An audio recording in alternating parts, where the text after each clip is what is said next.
नमस्कार। इस पूरे चुनाव 2024 के जो चुनाव है, इसका मुख्य संदेश क्या है पूरे देश के लिए?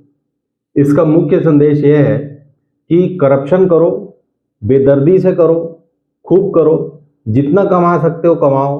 आप ब्यूरोक्रेट हो, आप नेता हो, आप पंचायत प्रतिनिधि हो, आप सरपंच हो, जो भी हो, दम मार के कमाओ, सब देख लेंगे हम। आप कमाते जाओ, लूटते जाओ, बांटते जाओ, आगे बढ़ते जाओ। ये इस इलेक्शन का संदेश है। अब आप बोलेंगे ये कैसे हो गया? तो ये जान लीजिए कि इस इलेक्शन में जो 400 टिकट बांटे हैं भाजपा ने, 400 पार का जो नारा लगा रहे हैं, उसमें से करीब 250 टिकट तो कांग्रेसियों को दिए हैं। कांग्रेस के थे, फिर एनसीपी में चले गए, एनसीपी के थे, शिवसेना में चले गए, ऐसा करके करीब 250 टिकट उनके गए हैं। कांग्रेस के पास इतने लोग ही नहीं बचे, इसलिए वो अभी तक टिकट ही नहीं बांट पा रहे हैं ठीक से। उधर जो टीएमसी, बीजेडी और इस तरह की जो पार्टियां हैं जो एनडीए में शामिल हैं, उनमें करप्शन का कोई और छोर आपको मिलेगा नहीं। अब आप ये देखिए कि हरियाणा जैसे छोटे स्टेट में जहां 10 सीटें हैं, उनमें 5 में पूर्व कांग्रेसमैन खड़े हो रहे हैं भाजपा की तरफ से, और ये सारे स्कैम टेंटेड हैं, नवीन जिंदल की तरह, जिसको कि कल श्री चरणदास महंत, जो कि लीडर ऑफ ऑपोजिशन है छत्तीसगढ़ में, उन्होंने बताया कि ऐसे आदमियों को जूते मारने चाहिए, नवीन जिंदल जैसे लोगों को, क्योंकि ये जब मौका पड़ता है, जब अच्छे दिन थे कांग्रेस के तो ये कांग्रेस में शामिल थे और उन्होंने अपने माइनिंग के और इसके उसके सारे लाइसेंस ले लिए।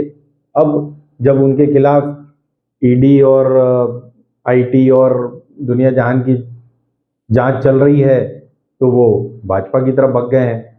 रमेश जिंदल पूरा रायगढ़ ल लूट लीस, तमनार ल लूट लीस, खदार ल लूट लीस, पूरा आगू के जेत का खदान है तेला खरीदारीस हमर ऐसी तैसी करे है छत्तीसगढ़ी हमन के। तो ऐसा आदमी मन तो हमन जूता मारना चाहिए।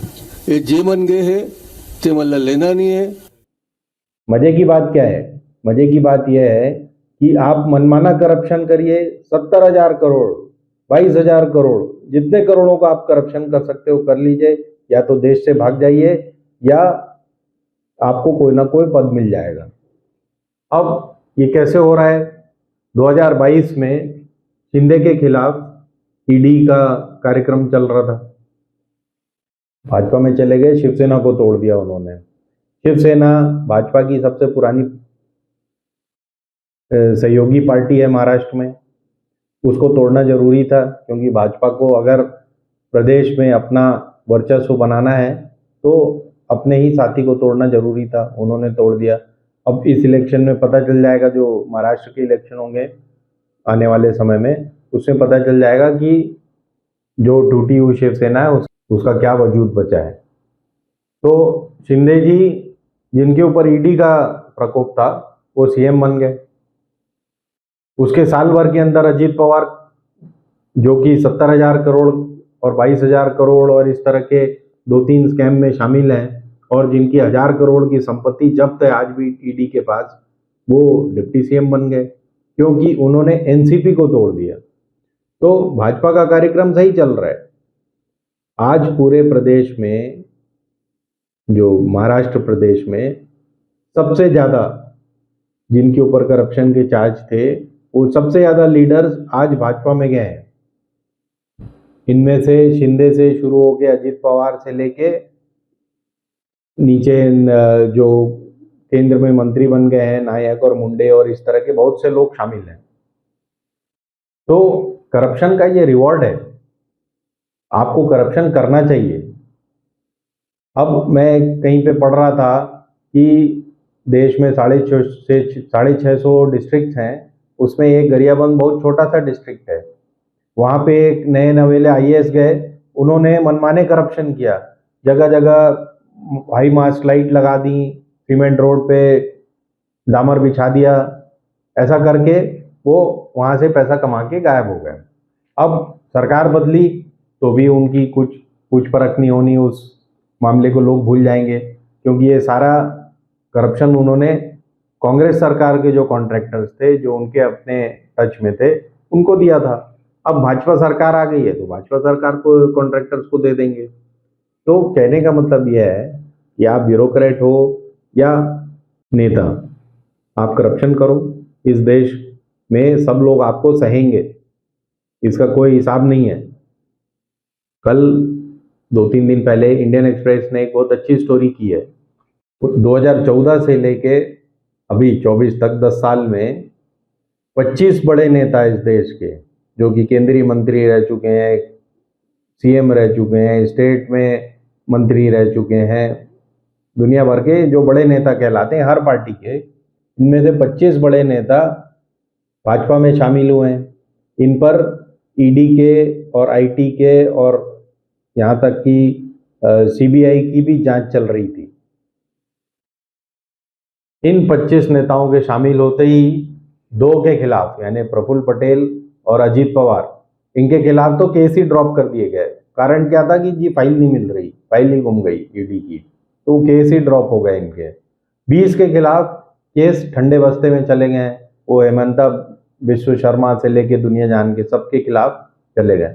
अब इसमें से 10 कांग्रेसी थे, 4 शिवसेना के थे, 4 एनसीपी के थे, 1-2 बीजेडी के थे, एक वो जयंत पंडा, एक आध टीएमसी के थे। उधर मतलब असम से लेके महाराष्ट्र, गुजरात से लेके कर्नाटक, सब दूर जितने भी करप्ट नेता हैं आज वो अच्छी जगहों पर प्लेस्ड हैं। उनके खिलाफ जो भी जांच चल रही थी वो खत्म हो चुकी है।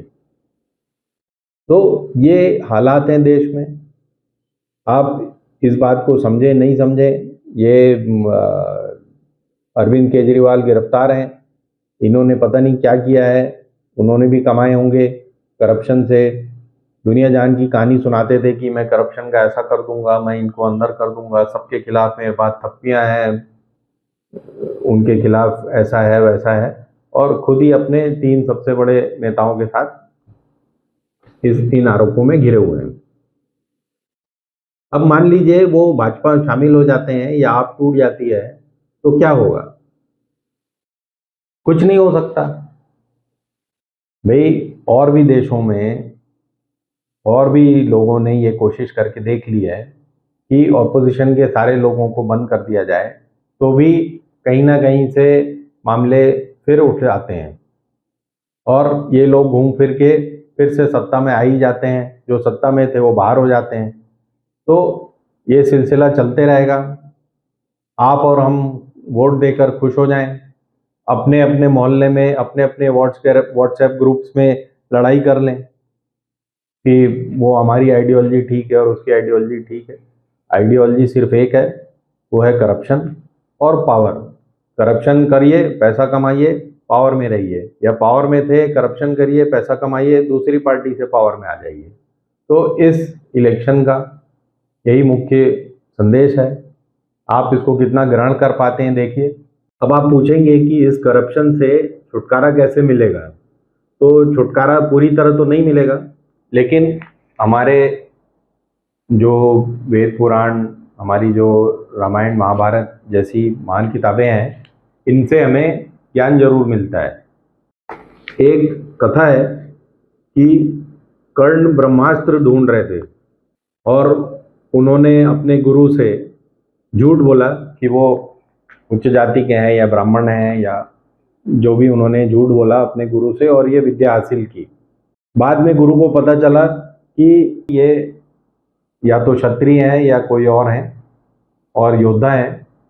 तो उन्होंने कर्ण को श्राप दिया कि जिस ब्रह्मास्त्र को ढूंढने के लिए तुमने मुझसे झूठ बोला, वो असली मौके पे तुम्हारे काम नहीं आएगा। तो आप ये देखेंगे इस पूरे एपिसोड में 2024 का जो होने वाला है, इसमें आप देखेंगे कि राम नाम का ब्रह्मास्त्र इस्तेमाल किया जा रहा है। देखते हैं कितना वो काम आता है, किसके काम आता है। और अगर वो भी काम नहीं आया तो हम अभिशप्त हैं इस करप्शन में जीने और मरने के लिए। धन्यवाद। हिंदुस्तान जिंदाबाद।